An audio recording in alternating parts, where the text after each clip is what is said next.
피고인 이수진, 징역 17년, 피고인 이창원은 징역 3년형에 처한다.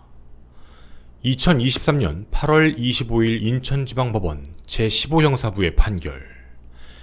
유족을 포함한 모두가 통곡했고 사형을 구형했던 검사님은 죄송하다 머리를 숙였습니다. 기억하시나요? 과거 방송을 통해 전했던 끔찍한 사건, 고 이시욱은 살인사건입니다. 친부 이창원은 자신의 친아들을 상습 학대한 혐의와 유기, 방임한 혐의로, 계모 이수진은 이창원과 같은 혐의에 덧붙여 아동학대 살인죄로 재판을 받았습니다. 그런데 말이죠. 충격적인 결과가 나왔습니다. 모두의 예상과 달리 인천지법 제15형사부는 놀랍게도 이수진에게 아동학대 살인죄에 대해 무죄를 선고하고 아동학대 치사죄만을 인정했습니다. 도대체 어떻게 된 일일까요? 살인의 혐의는 없다. 그건 유족과 검찰 측이 증거 없이 제기한 것이다. 혹시 우리가 너무 감정에 치우쳐 공정한 판단을 한 판사님들의 판결을 비난하는 걸까요? 제가 이런 말 할 자격은 안 되지만 대한민국 국민 중 한 사람으로 이야기하고 싶습니다. 분명 이 판결은 잘못되었으며 고 이시우 군과 유족에 대한 2차 가해입니다. 재판을 이끄신 류중호 재판장님께 진심으로 묻고 싶습니다. 이 판결이 정말 합당하다라는 생각이 드시나요? 떳떳하다 생각하시나요? 두 가지로 반박해보고 싶습니다. 첫째로 판례가 관용을 넘어 개인적 판단이 들어간 판결인지와, 둘째로 그럼 늘 이야기가 나오던 기존 판례를 한번 저도 말해보고 싶습니다. 정말 무수히 많지만 멀리 가지 않겠습니다. 딱 2년 전인 2021년 7월 22일 현재와 같은 인천지법 제15형사부 이규훈 재판장님의 판결과 정면 대립하는 이 판결문, 누구의 말이 맞는 걸까요? 같은 법원, 같은 형사부, 다른 판사, 그리고 완전히 다른 판결. 김원 사건 파일, 인천 이시욱은 학대 살인사건 1심 재판부의 5판 편입니다.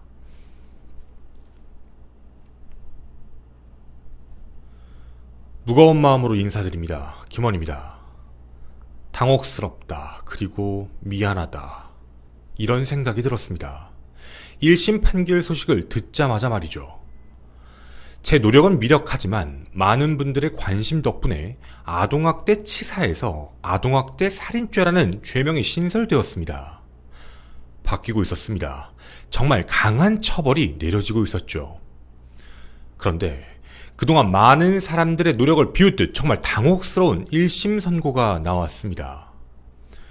누군가는 제 영상을 보며 너무 감정적으로 나가는 거 아니냐라는 우려를 하실 수 있습니다. 이 영상을 꼭 끝까지 시청해 주십시오. 논리적으로 보더라도 너무나 말이 안 되기 때문입니다. 우선 이 영상을 직접 검토하실 유튜브 코리아 관계자분들께 말씀을 먼저 드리고 시작하겠습니다. 갑자기 왜 이런 이야기를 하느냐 궁금하실 수 있겠지만 처음으로 꼭 전하고자 하는 이야기입니다.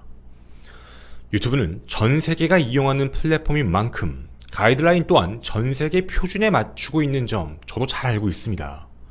그로 인해 과거부터 아동 사망 사건 관련 방송을 할 경우 수익 창출 제한부터 그 어떤 알고리즘에도 노출시키지 않는다는 점 그동안 여러 방송을 해오며 계속 전달받아와 잘 알고 있습니다. 사실 맞습니다. 아동을 학대했고 그 이후 끔찍한 사망 사건이 발생했는데 이걸 왜 그리 자극적으로 자세하게 설명하느냐라는 그 입장 충분히 이해합니다.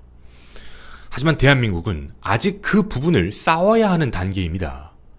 아동이라는 약자에 대해 치사냐 살인이냐를 설명하기 위해 자세한 설명이 들어가는 정말 아이러니한 상황이죠. 대한민국은 이를 바꿔야만 합니다. 수익 창출 제한을 풀어달라라는 요청이 아닌 적어도 대한민국 국민이라면 누구나 볼 수 있게 그 노출 제한 부분을 풀어주셨으면 하는 바람입니다. 그럼 이제 우리가 알아야 할 그 불편한 진실을 마주할 차례입니다. 11살의 나이로 짧은 생을 마감한 고 이시욱은 어릴 적부터 빠른 성장 속도로 2살은 더 많아 보인다라는 말을 자주 들었던 아주 건강한 아이였습니다. 그런데 어느 순간부터 시우군의 성장은 멈췄습니다. 아니, 오히려 역행하기 시작했습니다. 2020년 5월 25일 28.5kg 8세, 21년 12월 20일 38kg 9세, 2022년 10월 14일 32.3kg 10살, 2023년 2월 7일 사망 당일 11살 남아 평균 키 143cm, 몸무게 45kg. 헌데 이시우군의 키는 149cm에 몸무게 29.5kg. 누구보다 성장이 빨랐던 아이. 하지만 몸무게는 8살로 돌아갔습니다. 사망 이틀 전인 2월 5일 한 편의점 CCTV에 포착된 시우의 모습은 누가 보더라도 위험한 모습이었습니다. 모르는 사람이 보더라도 힘들어 보이는 모습. 걱정하는 사람도 많았지만 이상하리만큼 시우는 주변을 경계했습니다. 아픔보다 배고프고 허기졌을 아이.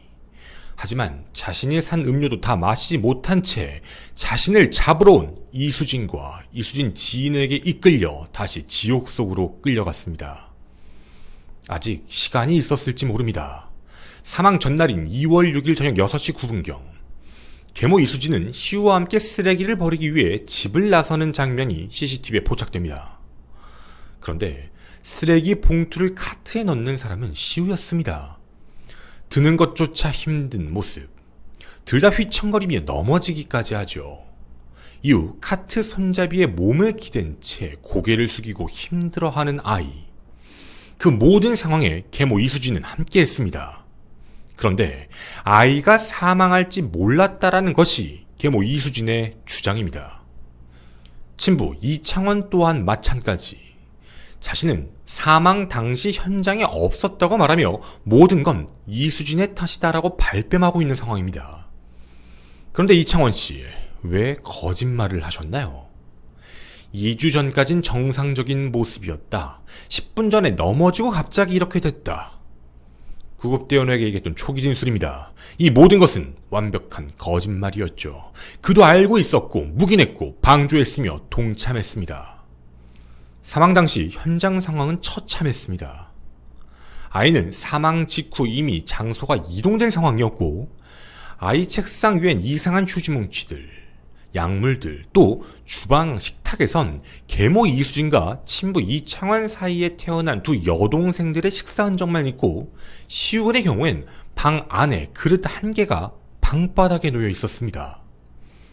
누가 보더라도 이는 끔찍한 학대 행위입니다. 더 잔혹한 표현을 쓰자면 사람으로 보지 않았다라는 말이 더 적합할지도 모릅니다. 그리고 세상에 공개된 이들의 행각은 더욱 끔찍했습니다. 이들이 가한 행위는 최소이며 계모 이수진의 주장이 들어가 있죠. 시우가 돈을 훔쳤다, 말을 안 듣는다, 산만하다, 사이코패스다라는 이유로 무려 30회 이상 폭행을 가했죠. 뿐만 아니라 폭언도 서슴없이 했습니다. 2022년 8월 25일 친부 이창원과의 통화에서 옆에 있는 시우군에게 욕설을 하며 소리를 질렀습니다. 미리 말씀드립니다. 정확하게 전달하고자 워딩을 그대로 읽겠습니다. 욕설이 들어간 점 다시 한번 죄송합니다. 계모 이수진의 말입니다. 넌 이 새끼야. 내가 양말 갖다 놓으라고 하는데 이게 네 방이야, 이 병신 새끼야. 이런 말까지도 확인됩니다. 멈추지 않았습니다. 이수진은 시우의 집중력을 향상시킨다라는 이상한 말로 홈스쿨링을 한다며 집에서 성경 필사를 강제적으로 시키며 제대로 하지 못할 시엔 훈육이 아닌 폭행, 폭언을 아무렇지 않게 했습니다. 그 기간은 몇 년입니다. 정말 이를 어머니라고 봐야 할까요? 아니, 양육자라고 봐야 하는 게 맞을까요? 여기서 끝일까요? 아니요. 빙산의 일각입니다. 이수진은 2018년경부터 시우의 양육이 힘들다는 불만을 계속적으로 토로합니다. 그러다 22년 4월 25일 아이를 유산하게 되자 남편에게 시우 때문에 미쳐서 소리 지르던 날, 그날 쓰러졌다. 그날 아이가 유산된 날과 같았다. 쓰러지고 땀나고 내 새끼가 뱃속에서 스트레스로 죽은 거다. 나는 시우랑 더는 못 살겠다. 죽여버릴 거다. 당장 눈앞에서 치워라. 가여운 내 새끼. 절대 용서할 수 없다. 이시우 때문에 애기 죽은 거라는데 왜 아니라고 하냐. 딱 그날이었다. 결국 내 새끼까지 죽였다. 죽일 거다. 내 손으로 찢어 죽일 거다. 갈기갈기 찢어 죽일 거다. 이런 메시지까지 서슴없이 보냅니다. 시우군을 저 새끼라고 표현하는 계모 이수진. 죽여버리던가 말던가 놔둬라고 말하는 이창원. 그런데 이수진이 뜬금없는 이야기를 하기 시작합니다. 뒤통수에 대고 자신에게 시우가 시발이라는 욕을 했다는 것이죠. 사이코패스, 소시오패스에 가깝다며 ADHD를 넘어섰다라는 말까지 합니다. 계모 이수진의 화법. 저희는 자료들을 검토하다 정말 소름 끼칠 정도로 반사회적 성향을 보았습니다. 시우의 문제가 아니라 시우를 문제아로 만들어 폭행을 정당화하기 시작했던 것이죠. 실제로 시우는 ADHD도 아니고 학교 생활을 정말 잘하며 부반장을 역임할 정도로 모범적인 학생이었습니다. 그런데 집에선 아니었다라고 할 수 있을까요? 시우의 일기장 일부를 읽어드리겠습니다. 2022년 12월 28일 작성된 일기의 제목은 나는 죽어야 돼. 내용은 이러했습니다. 나는 죽어야 된다. 내가 있다면 모든 게 다 불행해진다. 치매가 걸려서 죽고 싶다. 정말 11살 아이가 쓸 수 있는 말이 맞을까요? 아이는 누구보다 생존하고 싶었을 겁니다. 두 동생과의 차별도 견디며 어떻게든 예쁨을 받기 위해 노력했을 것이지만 다가오는 냉대와 폭행뿐이었죠. 사망 전 당일에도 마찬가지였습니다. 2월 4일부터 2월 7일까지 수십 회의 폭행, 그리고 18시간을 의자에 묶어놓고 홈캠으로 감시했던 계모 이수진. 사망 당일 오전 11시 5분경 시우군은 책상 위에 엎드려 있는 모습이었습니다. 그리고는 오전 11시 27분경 책상 의자를 붙잡고 간신히 서 있는 모습이 보였죠. 그때까지도 이수진은 전혀 관심을 보이지 않았습니다. 도리어 남편에게 좀 쟤 좀 치워. 지나가는 애도 보기 안 좋고 데리고 다니면 옆 가게에도 민폐잖아 라는 폭언을 퍼붓습니다. 오후 1시에서 1시 12분 사이 이수진이 누워있는 안방으로 시우군이 다가갑니다. 그리고 발을 잡으며 말을 걸자 이수진은 뿌리치며 밀쳐버렸죠. 이에 넘어지며 바닥에 머리를 부딪혔고 그 직후 아이는 사망했습니다. 아이는 자신을 그렇게 미워하고 학대하는 사람에게 마지막 구주의 손길을 보냈지만 그마저도 거부당한 채 목숨을 잃었습니다. 사망 직후에도 전혀 양육자의 모습은 찾아볼 수가 없었습니다. 1시 12분 부엌에 서서 이수진은 휴대폰을 만지는 모습이 보이는데요. 1시 34분경 남편에게 전화해 이런 말을 합니다. 여보, 차키 들고 집으로 빨리 와봐. 집으로 빨리 와줘. 빨리 와. 그리곤 시우군을 감시했던 홈캠 2개, 그걸 해체해 거실 안마기 옆에 두고 주방과 안방에 있는 홈캠 또한 휴지통에 버립니다. 전부 없애버린 것이죠. 오후 1시 38분, 40분, 41분 세 차례나 전화해 여보 어디쯤이냐. 빨리 와라. 나 살려줘. 나 살려줘. 나 용서해줘. 두 아이를 생각해서 나 좀 살려줘. 시우가 넘어졌는데 안 일어나. 나 잡아가면 어떡해. 숨을 안 쉬어. 나 좀 살려줘라는 말을 반복합니다.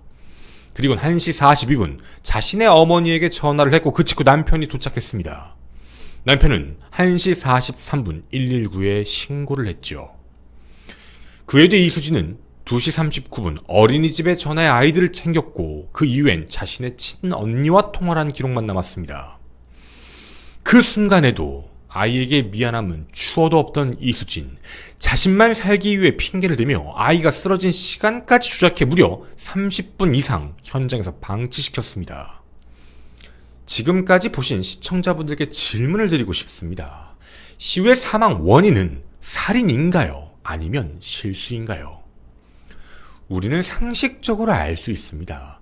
그냥 툭 쳤는데 넘어져 사망했다가 아닌 지속적 학대로 인해 몸 상태가 극단적으로 안 좋아진 상황으로 언제 사망해도 이상하지 않은 상태라는 점을 말이죠. 이는 실수가 아닙니다. 살인입니다. 그럼 치사와는 뭐가 다른 걸까요? 살해의 의도가 있었다라고 하면 아동학대 살해죄, 살해 의도가 없었지만 결과적으로 사망하면 아동학대 치사죄. 이 두 죄는 기본 형량 자체가 아예 다릅니다. 그럼 살해 의도가 판단이 안 돼서 죽여야겠다라는 계획이던 우발적이던 화가 나서 갑자기 밀쳐 죽인 정황이 없어서 치사였나? 라는 생각이 드실 수도 있습니다.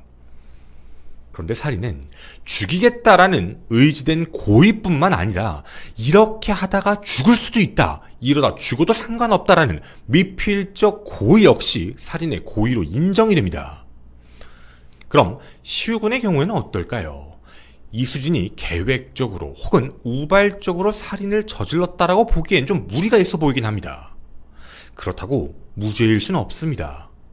본인이 이야기한 대로 죽이고 싶다라는 표현을 아무렇지 않게 썼던 그대로 지속적인 폭행 사인에 따라서 그렇게 사망했습니다.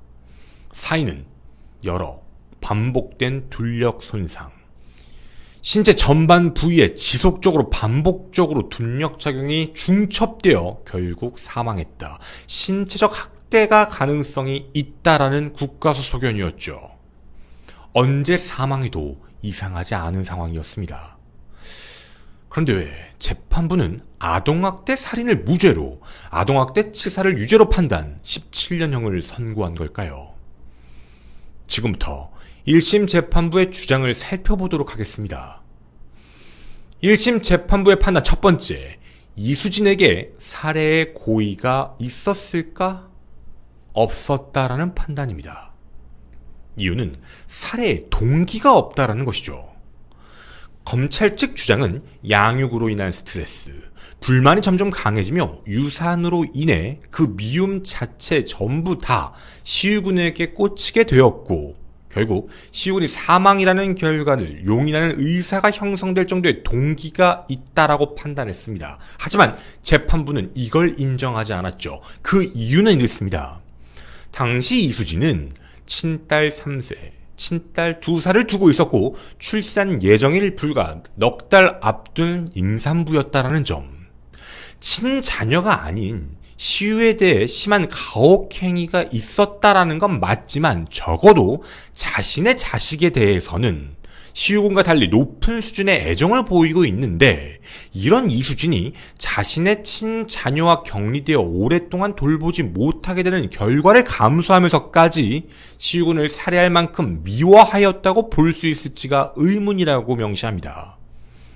또 미워하고 양육하는 걸 힘들어한 건 사실이긴 한데 이수진은 친부 부모로 하여금 시우를 양육하도록 하거나 해외로 유학을 보내는 등 양육을 벗어날 수 있는 다른 방안들도 검토한 사실도 인정이 되기 때문에 다른 대안을 분명 할 수 있는 상황이 있었을 텐데 여기서 갑자기 극단적으로 살인을 간다라는 건 좀 보기 어렵다라는 판단을 합니다.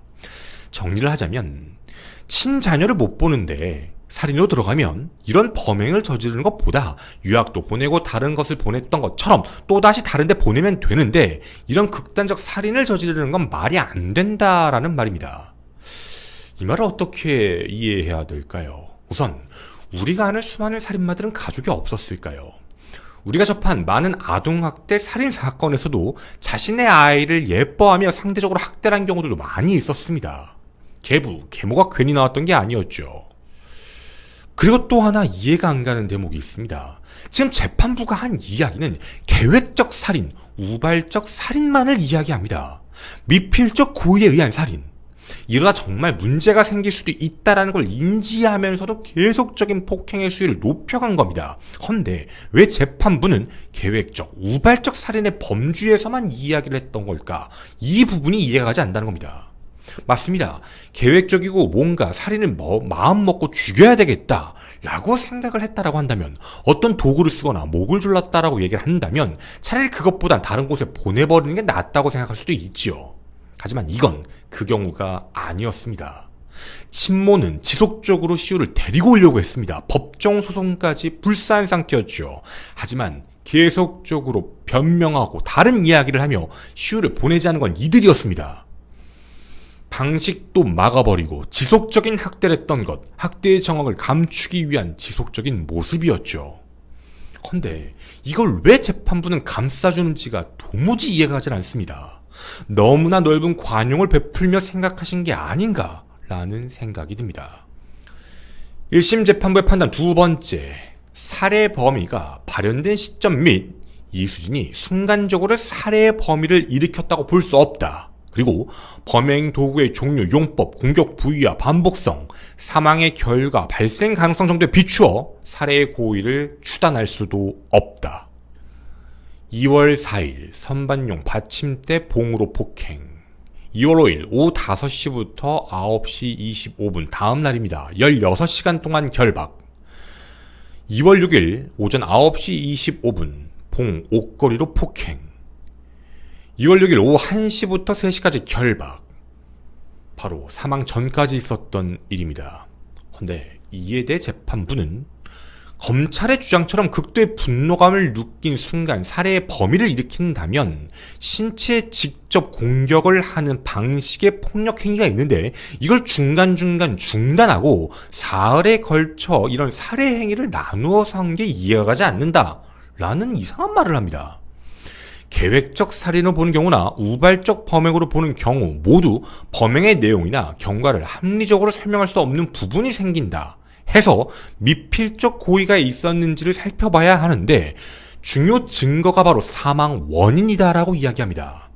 사망에 이르게 한 부위와 정도라고 하게 되는데 기록에 의하면 여러 둔력 손상으로 인한 실혈 사망, 내부 출혈로 이어진 손상이 신체적 학대 행위에 대해 시신 전반에 걸쳐져 있다. 바로 손상이 가볍다고 볼 수 없다라는 것이죠. 분명 통화에서도 이수진은 다리가 부러져도 모르겠다라는 생각으로 때렸다라고도 자기 입으로 얘기했습니다. 그런데 부검 감정서를 갑자기 이야기를 합니다. 사망한 시유근의 외부 출혈이나 골절, 내부 장기 손상 등 사망 원인으로 볼만한 뚜렷한 손상이 발견되지 않는다라는 것. 둘째, 국가수 법의관은 부검 결과에 뇌에 특별 소견이 없고 머리나 얼굴 쪽 손상이나 다리에서 발견된 직접 사인으로 볼 수도 없고 여러 둘력 손상으로 감정한 것은 일회성이 아니라 신체 여러 부위에 다발적으로 작용한 그런 손상이 축적된 결과의 사망 때문이다 라는 말을 합니다. 그리고 범행 도구와 관련된 이야기에서도요, 이런 말을 합니다. 실제로 즉각적으로 사망이라는 결과를 초래했다면 그럴 수 있다라고 볼 수 있는데 여기선 직접적인 폭력을 한 최종 시점이 2월 6일 오전이고 사망한 건 2월 7일 오후 1시경이니 하루 이상의 차이가 있다라는 말을 남깁니다. 검찰은 결박도 사망 기여다라고 이야기를 하고 있지만 16시간이 넘었기 때문이었죠. 근데 재판부는 신체적으로 쇠약한 건 사실이지만 그 결박의 부분, 결박의 목적, 경위, 정도를 봤을 때 살해 고의를 연결하기도 어렵다라는 말을 남깁니다. 폭행 도구도 길이 50cm, 직경 1에서 1.5cm 내부가 비어있는 알루미늄 봉, 그리고 옷걸이도 얇은 플라스틱 재질이라며 이걸 가지고 사람을 사망에 이르게 하게 보긴 어렵다. 물론 연필 샤프로 약 200번 정도 찌른 부분에 대해서는 살해보다는 고통적인 목적이 보인다 라고만 이야기합니다. 재판부의 판단을 좀 정리해보자면 미필적 고의에 의한 살인 정도로 좀 얘기를 해보자라는 내용인데 사망 당시와 너무 동떨어져서 폭행의 정도의 텀이 길다, 중간에 쉰 적도 있다라는 인과관계를 이야기하며 직접적으로 사망에 이르겠다는 행위가 정확하지 않다라고 말을 합니다. 어딘가가 터지거나 찢어지거나 내부 장기가 파열된 게 아니기 때문이다 라는 말이죠. 결박도 애매하고 폭행을 한 도구도 그렇게 치명적이지 않다라고 말을 합니다. 그럼 재판부에 이렇게 질문을 하고 싶습니다. 사람을 감금하고 폭행하되 절대 외부에 상처가 드러나지 않는 정도로 멍만 지속적으로 들들어 폭행하다. 피해자가 목숨을 잃으면 이건 살인이 아니라 치사라는 말인 것입니다. 물론 이렇게 얘기하겠죠. 성인이라면 저항할 수 있는 전제를 깔 수 있습니다. 하지만 이 경우는 분명 다릅니다. 아이입니다. 신체적, 정서적으로 모두 부모에게 의지하는 아이에겐 그 어떠한 저항도 불가능하다라는 특별함이 있었습니다. 그런데 이를 완벽하게 무시하고 그 정도 도구는 아이한테 치명상이 아니다. 그 정도 결박으로는 아니다. 그 정도 텀이 길면 직접적으로 볼 수 없다라는 말입니다. 이게 얼마나 위험한 판단인지 이를 악용하면 모든 아동학대 살인은 치사가 될 수 있다는 걸까요? 사실 아동학대와 치사라는 말은 결합 자체가 참 이상한 말입니다. 지속적으로 아동을 학대하면 언젠가 문제가 생길 수 있다는 건 너무나 자연스러운 경험적, 상식적으로도 알 수 있는 내용이죠. 언제 사망해도 이상하지 않은 것이 바로 아동학대라는 것입니다. 그 사망이 직접 폭행이냐 아니냐로 고의성 유무를 따진다는 것이 정말 이상한 판단이라는 것이죠. 1심 재판부의 판단 세 번째, 사망 결과 발생에 대한 이수진의 인식 내지 예견은 할 수가 없었을 거다. 저체중, 건강 상태가 좋지 않음, 허벅지에 출혈도 있었다. 사망 전날 힘들어하는 모습을 본 것도 사실이다. 그리고 이수진은 수사기관에서 폭행을 하다가 위험 수위까지 와서 큰일 나겠다라는 생각이 들지 않았는가라는 질문에 죄송합니다. 6일날 느꼈습니다. 라고 진술했습니다. 재판부도 이를 인정했죠. 헌데 한편으론 여러 둔력 손상으로 인한 실혈 사망, 외부 골절이 없었으므로 이걸 인식하고 예견하기에는 어려웠을 것이다 라고 이야기를 합니다. 이건 증인 2명에 대한 이야기로 말을 했는데요. 국가수 법의관은 이런 말을 했습니다. 의료진 입장에서도 응급 환자에 대해 죽을 수 있다라고 예측하는 게 쉽지 않은데 부모가 아이 상태를 보고 이 아이는 100% 죽을 수도 있겠다라고는 확신할 수 없다라는 말. 일반적인 부모가 치료하지 않으면 죽는다라고 어떻게 확신하겠는가라는 진술을 한 적이 있었습니다. 소아청소년 전문의도 일반적 입장에서 생명까지 판단하기 좀 어려울지 모르지만 분명 이상하다, 건강에 문제가 있다 정도는 충분히 인식했을 것이다라고 증언을 했지요. 헌데도요, 재판부는 사망 이틀 전인 2월 5일 편의점에 찾아 음료수를 구입해 마셨고 사망 직전에도 이수진을 찾아와 대화를 거는 등 일상적인 행동을 했다고 비추어 볼 때 이수진이 사망을 예견할 수 있다고 보기가 어렵다라고 말을 했습니다. 놀라지 마십시오. 이게 정말 재판부가 얘기한 겁니다. 재판부는 정말 이수진이 아이가 사망할 것이다 라고 예상을 못했을까라는 문제로 2가지 의견을 제시한 것이죠. 죽일 것이다 라고 말하면서 수사기관에서 위험하다, 큰일 났다라는 걸 6일날 이미 인지했다는 자백이 있었음에도 불구하고 국가수 법의관과 그리고 소아청소년 전문의의 말을 인용해 알지 못했을 거야 라는 이수진의 주장에 손을 들어줬습니다. 그런데 말이죠, 법의관이 뭐라고 말씀하셨는지 자세히 살펴볼까요? 일반적인 부모가 치료하지 않고 죽는다고 확신하겠는가 라고 했습니다. 네, 보통의 부모는 그럴 수 있습니다. 하지만 이수진은 부모가 아닙니다. 아이를 병신새끼, 저 새끼라 부르며 밥도 그릇에 막 바닥에 주는 그런 사람이었죠. 애초에 관심 따위가 없었다라는 겁니다. 언제 문제가 생겨도 상관없다라는 생각으로 지속적으로 학대 수율이 높아졌고 몸이 나아질 기미가 없이 점차 폭행의 강도와 횟수가 증가해 결국 사망에 이른 것입니다. 몰랐다라고 하지도 않은 이수진을 왜 옹호해 주는지 이해가 안 갑니다. 이뿐만이 아닙니다.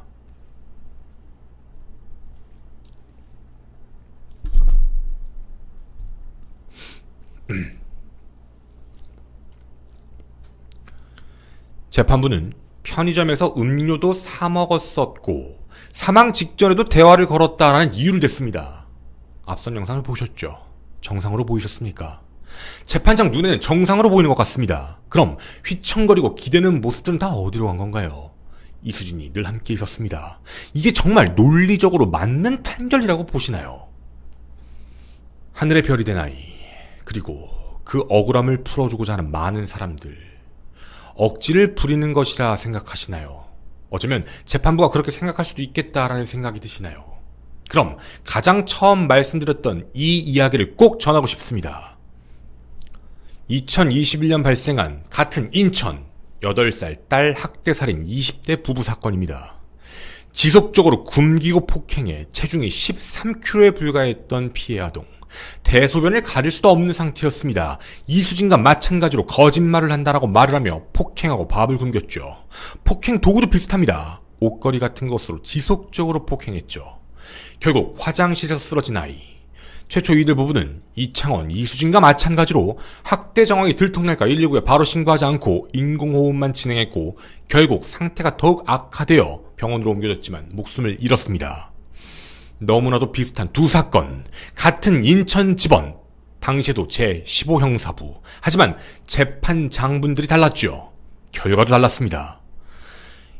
8살 딸을 학대한 이들은 학대, 유기, 방임, 이 모든 것들이 사실이지만 사망을 예견하지 못했다라며 아동학대 살인을 전면 부인했죠. 하지만 재판부는 인정하지 않았습니다. 당시 재판부는 1심도, 2심도, 대법원도 유죄 인정, 아동학대 살인죄, 징역 30년형이 확정났습니다. 그렇게 좋아하는 판례가 있는데도, 무엇이 다른지 찾기 어려운데도 한 재판관은 검찰의 사형구형에도 불구하고 피고인 이수진의 마음을 헤아리며 치사라는 죄명을 인정했습니다. 아동학대는 치사가 없습니다. 아동학대의 결과는 언제 터질지 모르는 살인입니다. 하늘의 별이 된 시우. 다시 살아 돌아올 순 없지만 남은 자들이 해야 하는 역할은 진심을 담아 피해자와 유족을 위로하고 확실한 판결을 통해 또 다른 피해자가 나타나지 않아야 한다는 것입니다. 항소심 재판이 시작된다면 전혀 다른 지원으로 유죄 입증에 최선을 다하도록 돕겠습니다. 많은 관심과 공유를 진심으로 부탁드립니다. 우린 또다시 이런 이야기를 해야 합니다. 시우야, 미안해. 우리가 꼭 바꿀게. 저는 김원희였습니다. 감사합니다.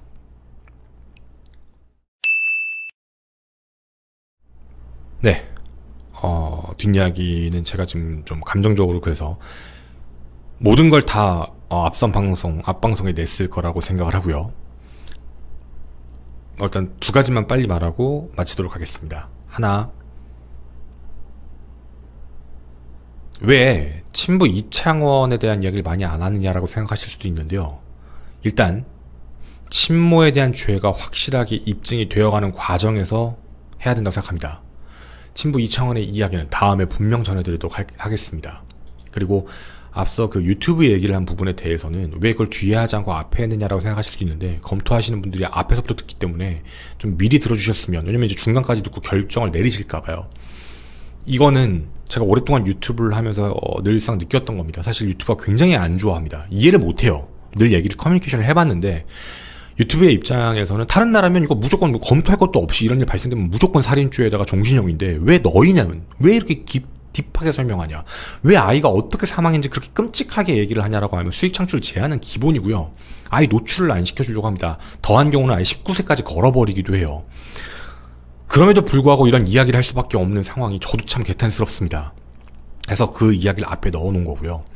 제가 뭐 수익 창출이 제한된다 뭐하고 잘 안된다라는 부분은 그건 제가 알아서 감당해야 될 부분이고, 여러분들께 앞서 양해를 구한 것처럼 제가 광고를 하면서 뭐 하면서 제가 수익적인 면을 만들어 가겠습니다라고 약속을 드린 것처럼 그건 제가 알아서 할 문제라, 그런 부분에 대해서는 여러분도 뭐 유튜브 코리아를 요구 안 하셨으면 좋겠습니다. 이건 어쨌든 우리나라의 지금 현재 제도, 현재 법에 대한 그 문제에 이게 충돌되는 거지, 사실 유튜브 코리아가 하는 건 사실 정상적인 행동이라고 저는 생각을 해요. 그래서 여러분도 오해가 없으셨으면 이라는 생각이고요. 감정이 많이 격해져서 제가 지금 무슨 말을 해야 될지 몰라서 많은 말보다 강한 침묵으로 메시지를 전달하는 게 더 좋다고 생각하겠습니다. 이렇게 마치겠습니다. 감사합니다.